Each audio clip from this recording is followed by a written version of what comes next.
boa noite. Vamos a mais um Frente a Frente nesta sexta-feira. Hoje recebemos o padre Patrick Márcio de Oliveira, pároco da paróquia Santo Antônio de Pádua, na cidade de Mirassol, no interior paulista. Padre, seja muito bem-vindo. Muito obrigada por participar do Frente a Frente nesta sexta-feira.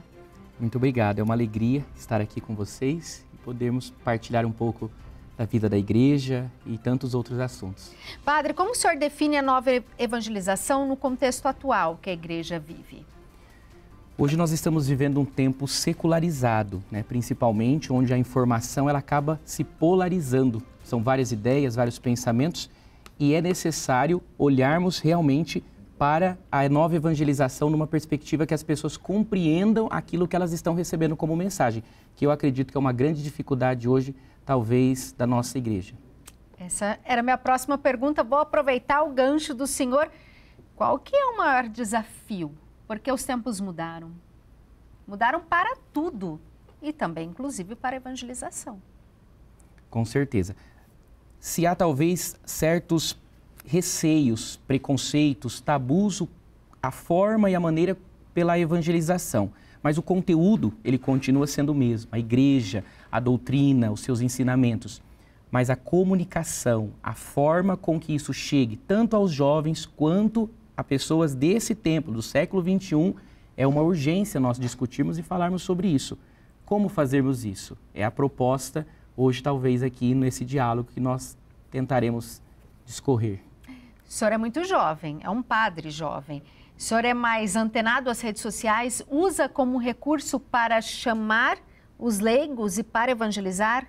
Com certeza, com certeza. Uso, gosto das redes sociais, principalmente aí estou no Instagram. Dentro também da nossa comunidade, nós utilizamos desses meios para a comunicação. A PASCOM na minha paróquia, ela é muito atuante e faz com que as pessoas saibam em tempo real aquilo que está acontecendo na evangelização. Mas o senhor é um sacerdote, tem essa responsabilidade. Mas nós vemos que a rede social é um mundo aberto para todo mundo. Qual o perigo das pessoas que evangelizam em nome de Deus, em nome da igreja, e muitas vezes não tem essa sabedoria, esse estudo, essa propriedade que o senhor tem? Principalmente, nós acabamos de ordenar, daí se dá aquela dimensão, não separa mais a pessoa e o padre. E quando falo em nome da igreja. Então é o padre que está falando, é o perigo. Geralmente as minhas redes sociais é utilizada para evangelização mesmo. Tudo aquilo que acontece do meu trabalho, tudo aquilo que eu realizo ao longo do dia e na comunidade, uma comunicação direta aos meus paroquianos e também às pessoas que ali acabam me seguindo. Mas tem um perigo das pessoas que não são sacerdote e que muitas vezes levam a mensagem sem ter tanta propriedade. Qual que é o perigo dessa polarização assim, da fé ou da pessoa pregar o que ela nem sabe o que está pregando? Isso, é o risco mesmo. E nós estamos tendo muitos, É até uma preocupação da igreja, Hoje a igreja tem olhado para isso com os olhos realmente de uma formação permanente para os leigos, uma formação permanente até para nós padres realmente, porque é um mundo novo, querendo ou não, no qual nós temos essa bagagem teológica, temos essa bagagem através daquilo que nós estudamos, a nossa formação, mas é um campo realmente, como você disse, de perigo quando, de fato, as pessoas não compreendem, Mas a internet, ela não é a terra de ninguém, porém as pessoas acabam falando aquilo que elas querem e emitindo até mesmo opiniões que não é aquilo que a igreja pensa. Eu vou chamar a Rosana Carvalho para a nossa entrevista. Muito boa noite, Rosana. Boa noite, Ana. Boa noite, Padre Patrick. Boa noite a todos que estão nos acompanhando. Quando eu saí às ruas para entrevistar algumas pessoas e para que elas mandassem perguntas para o Padre Patrick. E todas mandaram muitos abraços e ficaram muito, muito contentes. E eu chamo aqui, então, para participar com a gente, o Padre Fernando. Sou o Padre Fernando, da paróquia Nossa Senhora de Fátima. E no mundo que nós estamos vivendo hoje, neste mundo polarizado, cheio de divisões, de guerras, de desavenças, onde falta um pouco um respeito mútuo de uns para com os outros, e aparece o tema da nova evangelização. Como que a nova evangelização pode responder a essas necessidades dos dias atuais? É uma pergunta bem profunda do meu amigo, meu irmão, Padre Fernando. como responder a isso? Parece que é um cenário de guerra, muitas vezes atrelado ao mundo virtual. Nós somos mensageiros da paz, homens e mulheres da esperança. Então, aquilo que está na Sagrada Escritura precisa ser revelado através das mídias sociais. A nova evangelização ela vem atingir as pessoas através da comunicação, mas a mensagem continua a mesma. Porque senão nós talvez corremos o risco de entrarmos também nesse âmbito de debate, de defesa aí da fé ou levantarmos bandeiras. Acalmar, pregar a paz, pregar aquilo que a igreja faz, e aí eu cito aqui o nosso querido Papa Francisco, Não tem como um homem tão atual para os nossos tempos, que tem ido ao encontro do diálogo, de caminhar juntos, na sinodalidade, é o tempo presente realmente de compreender isso. A nova evangelização, ela caminha com o Cristo pacífico, da paz, e que traz a mesma mensagem da Sagrada Escritura. E qual que é a importância da participação dos leigos nessa nova evangelização, nesse novo contexto? Principalmente, eu acredito que é ajudar os sacerdotes, ajudar as religiosas, os religiosos, entendendo que nós precisamos não avançar no aspecto teológico ou doutrinal, não queremos mudar nada, mas nós corremos o risco de estarmos falando para pessoas que não existem mais. Esse é o perigo. Então, os leigos precisam também entender que os sacerdotes precisam desta ajuda, desta comunicação, porque às vezes a resistência muito maior, às vezes vem de pessoas que acabam querendo engessar, ou um saudosismo, e não consegue fazer com que as pessoas desse tempo presente realmente recebam a mensagem. O senhor sente essa dificuldade quando o senhor tenta avançar? Por parte de alguns, sim, Por parte de alguns, sim. A grande maioria, na sua massa, não. A grande maioria quer, ela compreende, ela se abre à graça do Espírito Santo, à graça daquilo que nós estamos vivendo, no Concílio Vaticano II, mas há, sim, uma resistência, talvez, ali por parte de algumas pessoas. Então, é compreender que a igreja, ela não mudou, mas a forma de lançar as redes, hoje, precisa ser diferente. E como o senhor faz para chamar essas pessoas para o seu lado e falar, não, mudou, vamos levar a mensagem de Deus de uma outra forma, abrir os muros, como o Papa Francisco fala? A primeira questão é a acolhida, O sacerdote que está no meio do povo, que comunica ao povo, que antes da mensagem nós precisamos chegar com o gesto corporal, precisamos chegar com o gesto, através do sorriso, através do dizer, entra, independente, você não precisa, eu não preciso perguntar o que você fez, qual catequese que você, não, entra, venha, vamos caminhar, no processo a graça vai acontecendo. O senhor estava me falando que a missa do senhor, teve uma missa que o senhor fez, quantas pessoas deram?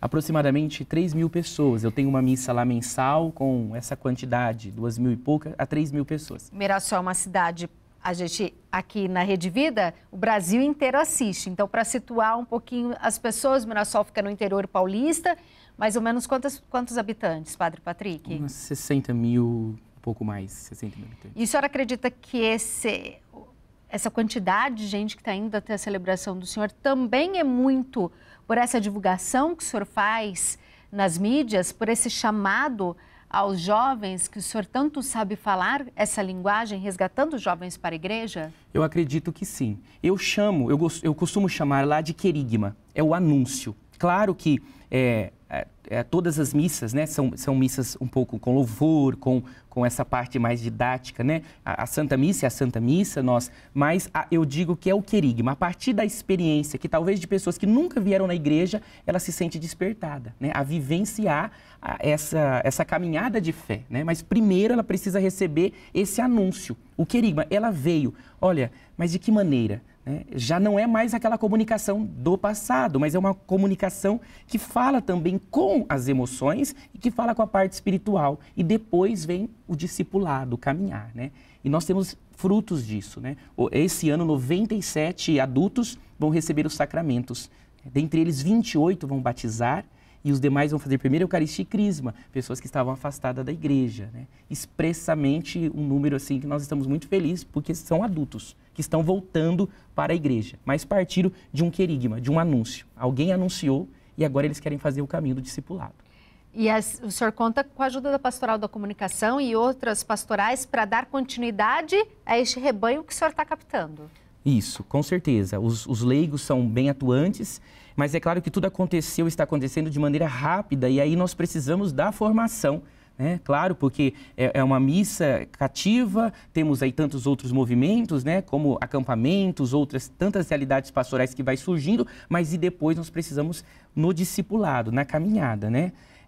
Que não age somente pelo chamar, mas por caminhar. As pessoas querem Bíblia, daí tudo que talvez as pessoas acreditam que eles não querem, eles querem. Bíblia, aprofundamento, catecismo, doutrina, mas isso é depois. Primeiro tem que vir um anúncio. O depois, né? Como São Paulo disse, eu comia quando criança, comida de criança, agora como adulto eu já como uma comida sólida. Vou chamar a Rosana para a nossa entrevista. Rosana? Oi, vamos chamar a participação da Cristina Olivério. Padre Patrick, qual é a missão dos leigos na igreja em transformar a sociedade? Os leigos, a sua missão em transformar a sociedade. O leigo é a extensão desse corpo, desse batismo que nos insere dentro do corpo místico de Cristo. Ele precisa atuar como esse Cristo no seu dia a dia, nos seus trabalhos, nas suas atividades. Esta missão não pode ficar restrita somente ao ambiente eclesial, mas ele precisa acontecer através da vida. É uma pergunta que eu acabo dizendo em sala de aula para os meus alunos, para os seminaristas. Eu digo assim, por que a ressurreição ela foi manifestada até o tempo de hoje? É clara para nós. Alguém viu o sepulcro vazio? Não.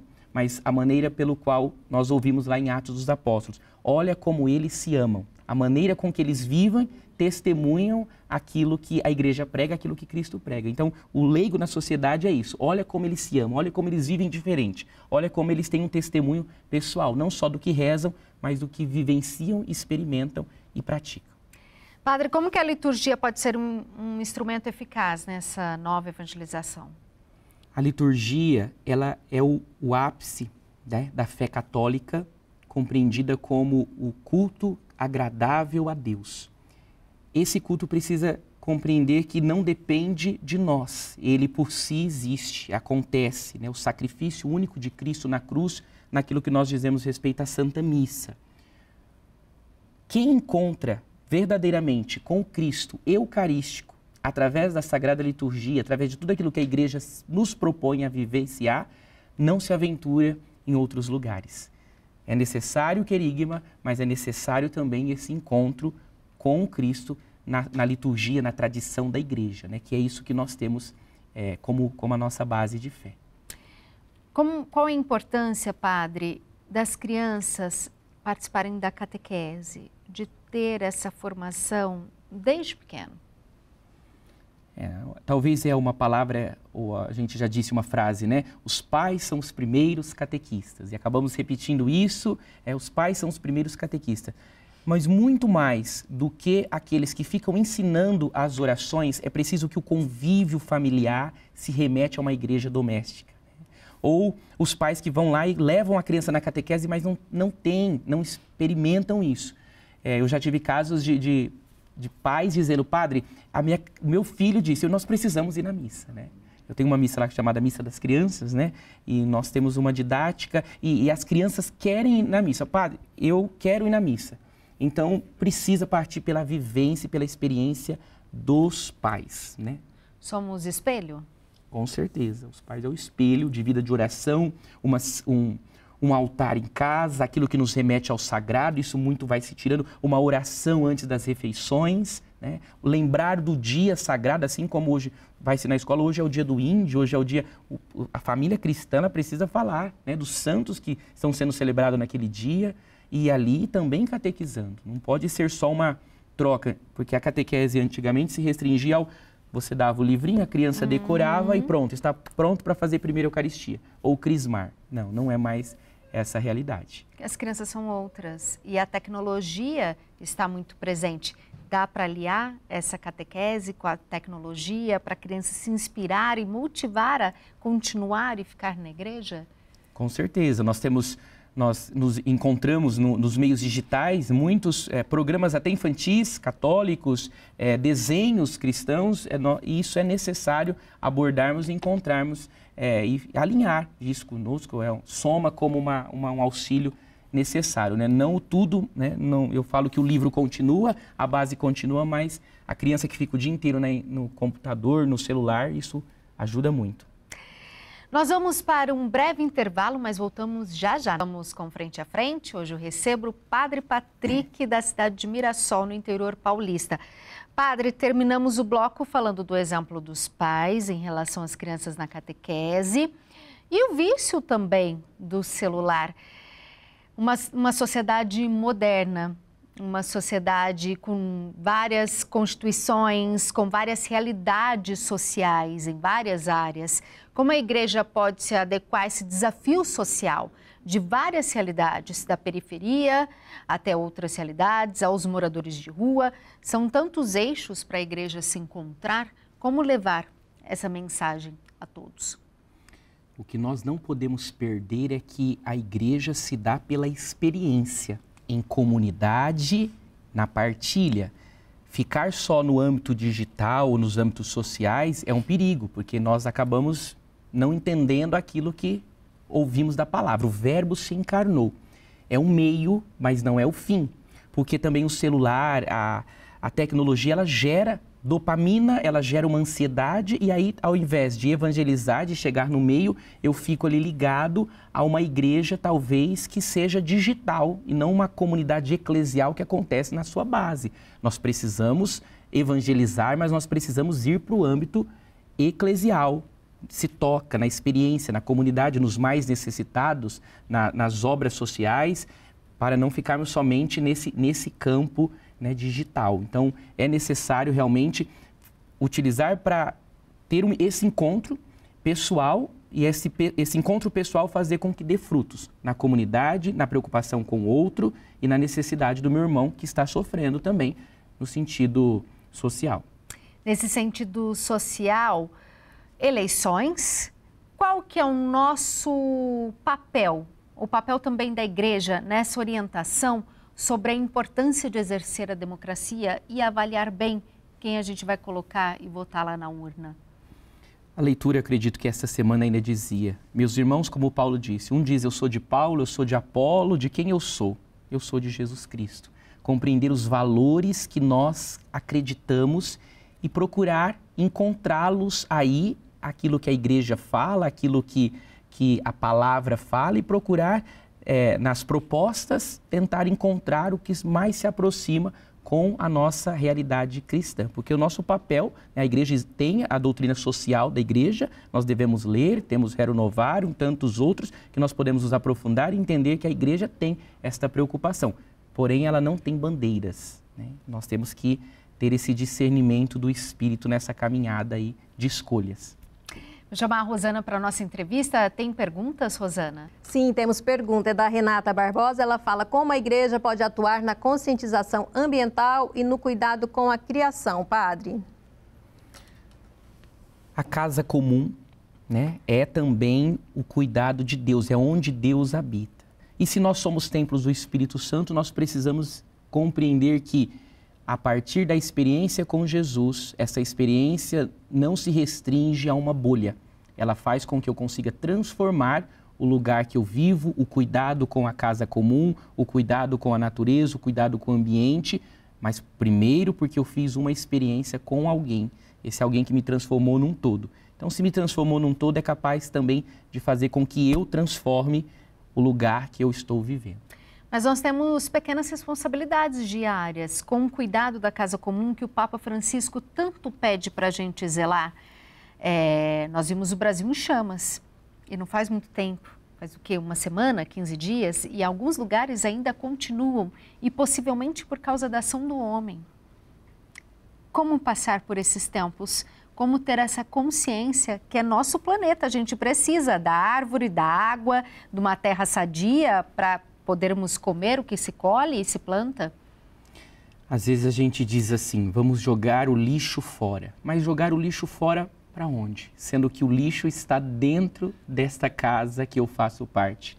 Talvez vai passar ali para poder pegar o lixo, mas ele continua. É necessário e urgente olharmos realmente para isso, entender que se eu estou afetando o ambiente, eu estou afetando a mim mesmo, eu estou afetando aos meus irmãos. E com isso eu cometo também as falhas e, por que não dizer, o pecado, seja ele social, por que não dizer que isso também fere o corpo, porque se fere o meu irmão, se fere o ambiente, também fere a mim como igreja e como pessoa.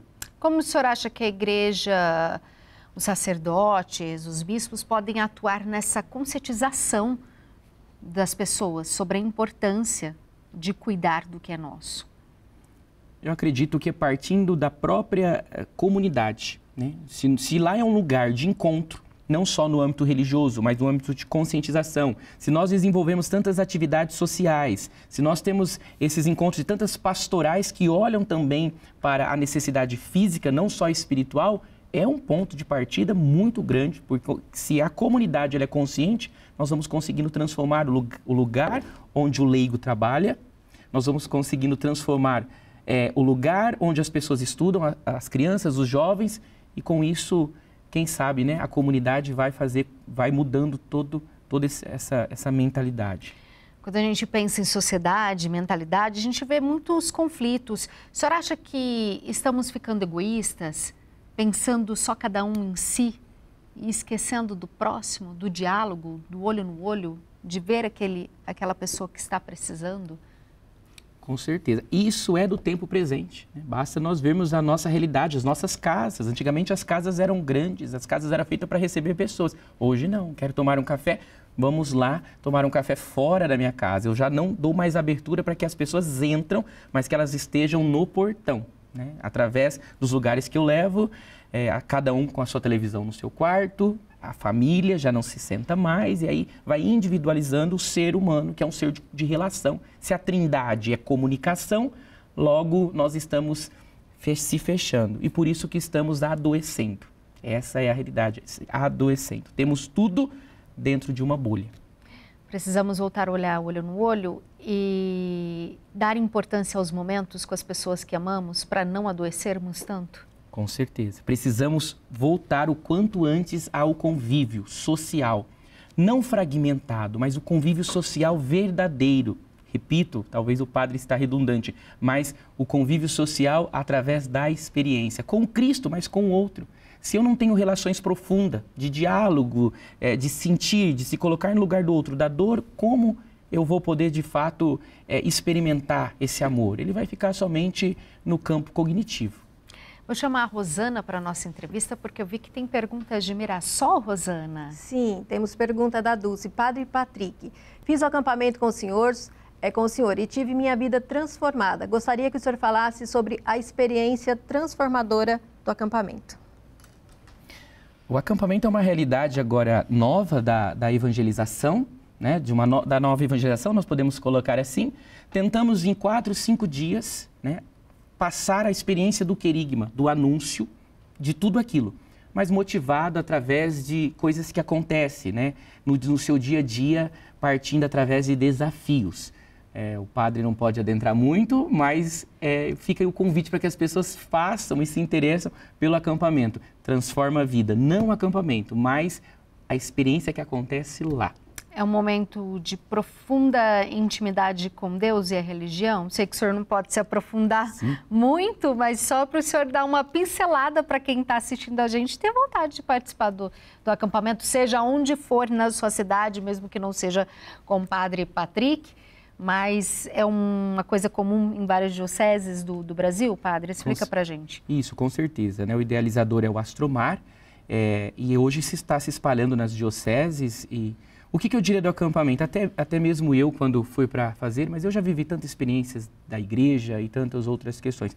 A diferença do acampamento é que você não fica só no sentido do ouvir, mas você vai colocar em prática, através do corpo, dos gestos e de tudo aquilo que você vai vivenciar. Por isso que o acampamento, ele é num lugar próprio, né? Numa fazenda, num lugar que você sai, se recolhe, e ali naquela fazenda existe tantos ambientes que te proporciona fazer essa experiência. Tem uma idade, padre, que pode, uma idade mínima e uma idade máxima para participar dos acampamentos?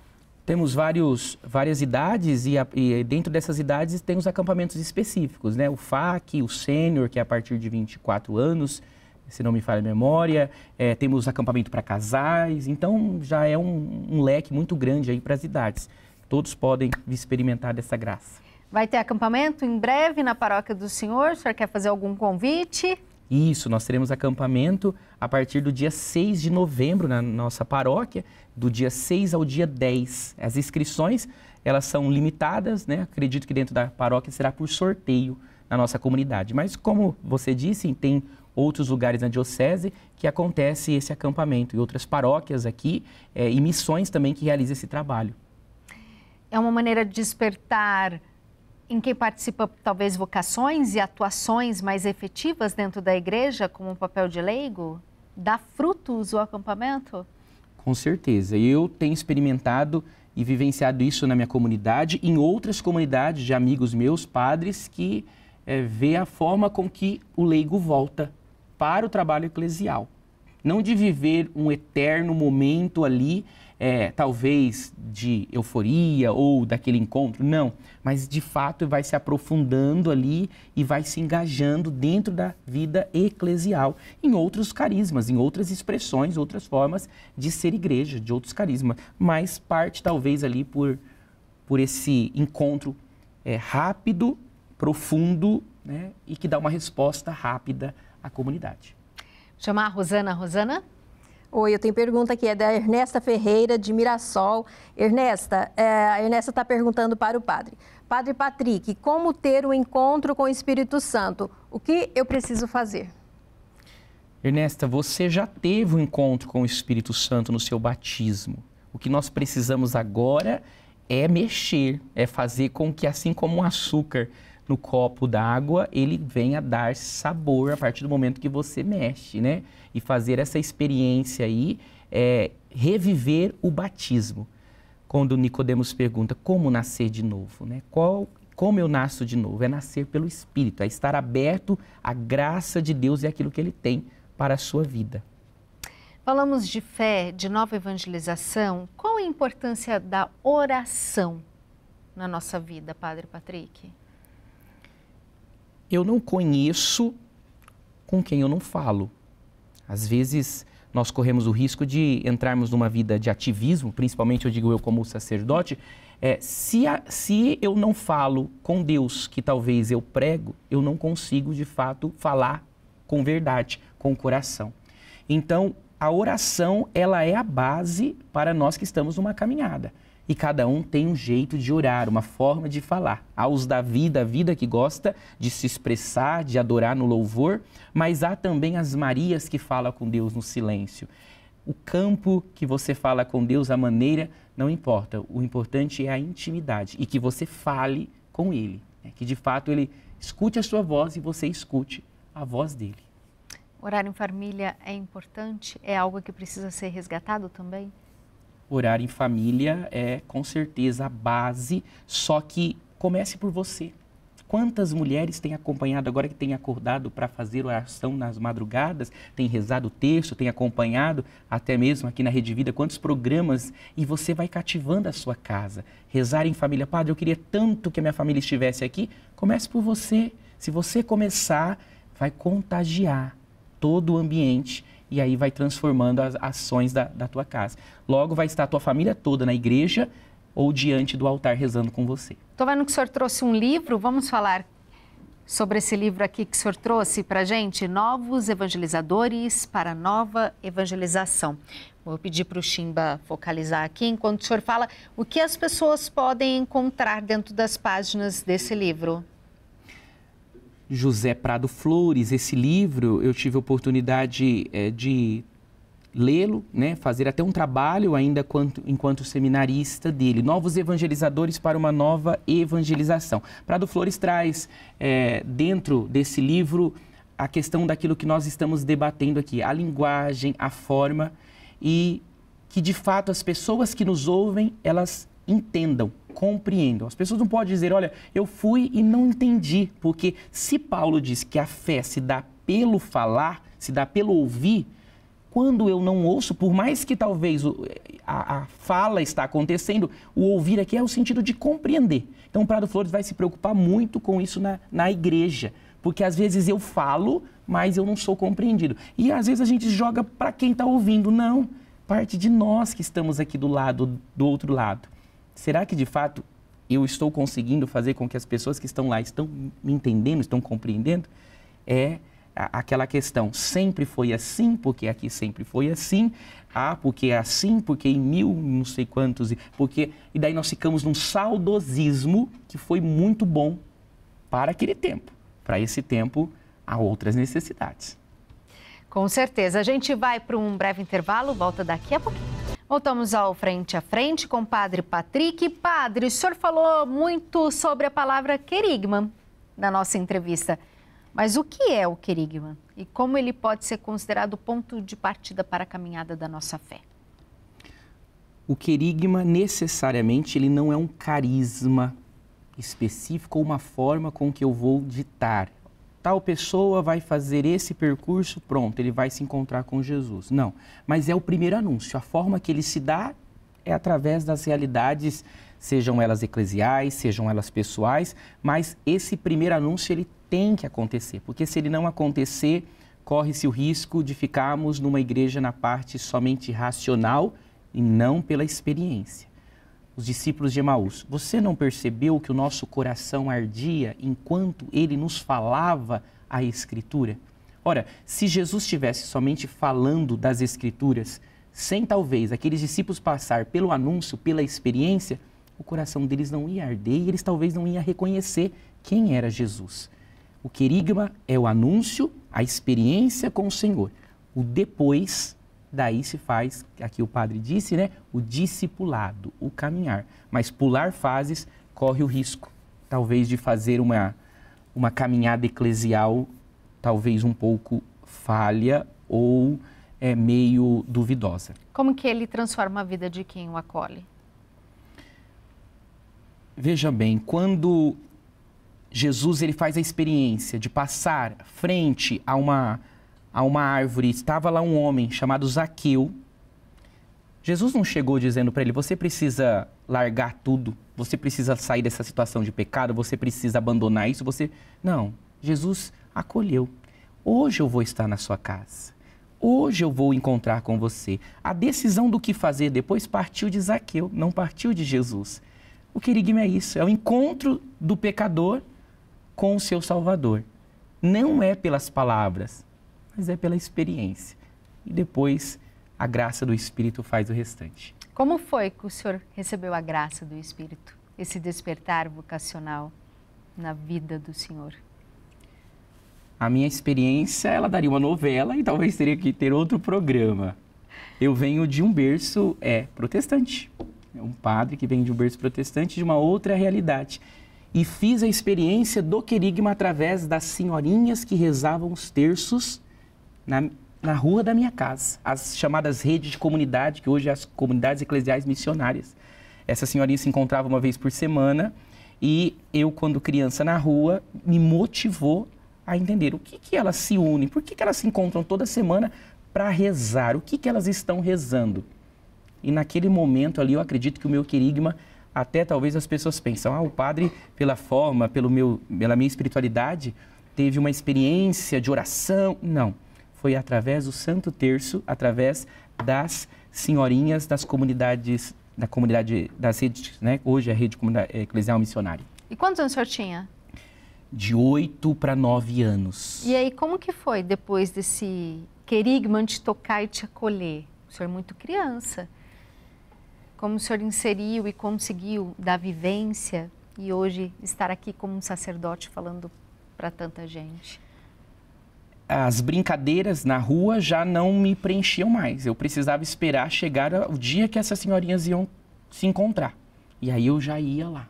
Depois, com o caminhar, fiz a catequese, fui desenvolvendo, fui coroinha e recebi depois os sacramentos da iniciação cristã.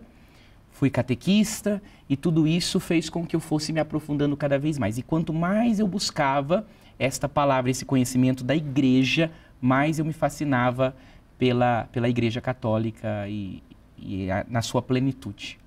Vou chamar a Rosana porque temos perguntas, Rosana. Temos, e algo que está relacionado com o que o padre está falando. É a Sandra Moraes, daqui de Rio Preto. Ela fala, padre, qual foi o maior desafio para seguir a vocação sacerdotal? O maior desafio é romper tradições familiares e responder sim a Deus dentro desta vocação específica como sacerdote, né? Não era esta base. Eu acredito que foi isso. Talvez a maior dificuldade minha foi esse aceitar o chamado de Deus para a minha vida, tendo em vista que não foi este ambiente que eu cresci. Quem pode estar passando pela mesma situação que o senhor vem do nosso programa, qual recado o senhor deixa? Deus continua chamando, né? E Ele não escolhe histórias, não há modelo de história. Ele passa e chama. Cada um tem sua história, cada um tem sua realidade, cada um fala e cada um fez uma experiência de mundo, de vivência secular. Não tenha medo de lançar as redes. Em atenção à tua palavra, nós lançaremos a rede. Se a palavra de Deus está te chamando para algo mais, eu não sei qual é a sua vocação, ou eu não sei se é mesmo um retorno para a Santa Igreja, mas venha, não perca tempo. Nós temos só hoje e o Senhor tem pressa de te chamar, por isso que Ele está te chamando. Rosana?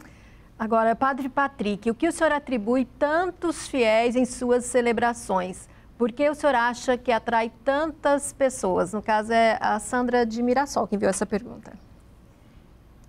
Sandra, o padre coloca com acolhimento, talvez nesse sentido de estar próximo, de uma comunicação mais clara, né, talvez mais objetiva, mas eu acredito que é pela graça do Espírito, né? Não atribuo nada a mim. Como diz Paulo, né? Quando disse, Paulo, o que está acontecendo? Eu fiz o que deveria ser feito através do carisma, né, do padre, aquilo que Deus concedeu, a comunidade também, que é acolhedora. Eu vejo que é uma soma de tudo isso para que a evangelização está surgindo efeito. Eu acredito isso, se as pessoas estão vindo. A igreja celebrou o mês das vocações agora em agosto. Terminamos agora, o senhor falou da sua vocação. Como a igreja acolhe e incentiva o despertar de cada vocação? Não só sacerdotal, mas também para participar ativamente da igreja? Quando nós falamos de vocação, nós falamos de sim definitivo. Mas é claro que é um processo. E dentro de um mundo que ninguém quer dar sim, né, que vive talvez uma síndrome do Peter Pan, ninguém quer amadurecer quanto às escolhas, a igreja continua afirmando, precisamos ter pais, mães, precisamos ter sacerdotes, religiosas, homens, mulheres que assumem o chamado de Deus para as suas vidas. Não tenha medo de experimentar e não tenha medo de falar sim para o Senhor, porque Deus não nos tira nada. Ao contrário, Ele nos dá tudo. É difícil crescer, padre? O senhor falou que estamos vivendo na era da síndrome do Peter Pan. Por quê? O que mudou? Está difícil crescer? Está difícil crescer, porque o crescer me gera responsabilidade. Eu costumo brincar na minha comunidade, você fala o Senhor, a Senhora, a pessoa já se esquiva. O Senhor, a Senhora está no céu. Mas isso é uma questão psicológica que a gente precisa se aprofundar. É o pai que não quer ser pai, é o sacerdote que não quer ser sacerdote, é a mãe, é o patrão, e aí nós vamos nos esquivando de responsabilidade. Porque quando eu não assumo esse papel da fase, da idade que eu estou vivendo, eu corro o risco de pular e de viver algo psicologicamente que não condiz com aquilo que eu estou vivenciando no meu dia a dia. Por isso estamos vendo tantos jovens imaturos, porque vem da falta de responsabilidade, talvez do exemplo que o senhor falou, como pais somos exemplos, talvez não são pais tão maduros que assumiram uma responsabilidade que não estavam prontos para dizer o sim. E a gente vê tanto jovem em depressão, com ansiedade, tantos quês a mais, essa falta de maturidade? Sim, é uma busca constante. E às vezes o filho está buscando dos pais e os pais acabam buscando do filho. E às vezes é uma competição dentro de casa. A mãe que está buscando a atenção do esposo, mas o filho também está esperando. Então há estas carências, necessidades que nós estamos surgindo, que estão surgindo no nosso tempo, elas têm um nome. Nós precisamos entender que é emocional, que é psicológico, mas que é a falta de Deus. E nessa falta de Deus, foi muito bonito o relato do senhor falar que foi o terço que teve o despertar religioso aí no coração do senhor, tão menino, com 8 anos. Qual a importância de rezarmos o Santo Terço, padre? O senhor que teve seu despertar vocacional com o terço. A oração do Santo Terço, né, como vai dizer os santos, os místicos, é todo momento proclamar aquilo que a obra salvadora de Jesus Cristo, pelas mãos da Virgem Maria, né? A Virgem Maria que nos ama, e a gente sempre vai dizer isso, né? É o amor de mãe que nós vamos repetir isso.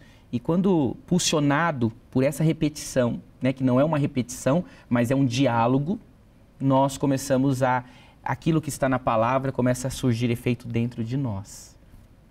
Vou chamar a Rosana. Sim, temos perguntas aqui. Éder Souza, ele pergunta, padre, qual a diferença entre vocação e missão? Eu acredito que uma está ligada à outra. Não existe vocação para ficarmos para nós. Deus me chamou para ficar aqui e não estar indo ao encontro do outro. Não. A vocação, ela já engloba me enviar em missão. Deus que me chama e me envia. Uma está ligada à outra. Vocação é o chamado, a missão é o partir. Deus chama para algo, Ele não me chama para ficar parado, mas Ele me chama para poder fazer com que eu desenvolva aquilo que Ele está me designando. E temos dificuldade, às vezes, de entender essa vocação e essa missão? Temos, principalmente quando nós nos deparamos com o limite humano, né? Nós falamos como Noé, como que nós vamos fazer a barca, né? Nós falamos como Moisés, não consigo falar, né? Nós falamos como os profetas, mas Pedro, explosivo. Nós falamos como tantos outros personagens que vai dizer, olha, por mim o Senhor me chama, mas tem certeza que sou eu que chama? Então vejam bem, talvez pode parar aí, o id não acontece porque Deus me chamou, eu estou feliz, mas precisa ser a entrega total. E o modelo perfeito de entrega total é de Nossa Senhora. Eis-me aqui, e o que Ele faz agora, onde Ele envia, a maneira que Ele envia, cumpre em mim a Tua palavra. Rosana, temos mais perguntas? A Gisele Souza está mandando aqui, ó, pergunta para o padre. Padre, o que fazer para ser mais confiante em minhas atitudes? Talvez essa pergunta, eu não sei se você está querendo dizer em relação humana ou no aspecto, né? Ela fala que ela está em busca de emprego e toda vez que ela vai para uma entrevista, ela acaba se sentindo muito, não muito segura. Então, ela pede mais segurança. O que ela precisa fazer? Essa segurança precisa partir, claro, de uma questão emocional. Eu acredito que tem essa caminhada que o padre gosta muito, não fico só no âmbito espiritual, não. Às vezes o padre tem atendimento que eu digo, olha, com você agora eu preciso uma caminhada de terapia, para você poder preparar e a oração, é a base aí para de fato te impulsionar, né? Nós somos filhos de Deus, então tome posse que você é capaz, que Deus vai prover todas as suas necessidades, acredite. É importante, padre, cuidarmos da nossa saúde mental. Achei muito legal o que o senhor levantou aqui, que muitas vezes num atendimento o senhor fala, não, precisa de uma ajuda maior. Às vezes as pessoas têm preconceito de procurar essa ajuda médica. Sim, eu já tive na minha caminhada e na minha formação como seminarista, já tive esses preconceitos, é necessário. Mas eu desabafo com alguém, eu converso com alguém, mas vejam bem, há pessoas que estudaram sobre esse comportamento que você está passando, há teses, há mestrado, há experiências que já foram debatidas e que hoje, através do que você está vivendo, uma pessoa estudada nesse campo, ela vai poder conseguir fazer com que ser um sirineu que vai te ajudar nesta questão. Então, é necessário, sim, essa questão humana, de terapia e emocional. Padre, passou tão rápido que a gente está terminando, mas eu gostaria que o senhor deixasse uma mensagem para quem ficou junto nessa noite de sexta-feira com a gente. Eu quero primeiro também agradecer com todo carinho hoje estar aqui, no Frente a Frente. Muito obrigado pelo carinho e quero agradecer você que está me acompanhando. Peço as orações pela minha vida, pela minha vocação, pela minha comunidade, com certeza eu estarei rezando por todos aqueles que hoje estiveram conosco aqui nesse belo programa. Muito obrigada, Padre. Muito obrigada, Rosana, a toda a equipe do estúdio e a você que ficou com a gente no Frente a Frente. Um excelente final de semana. Até a semana que vem. Tchau, tchau.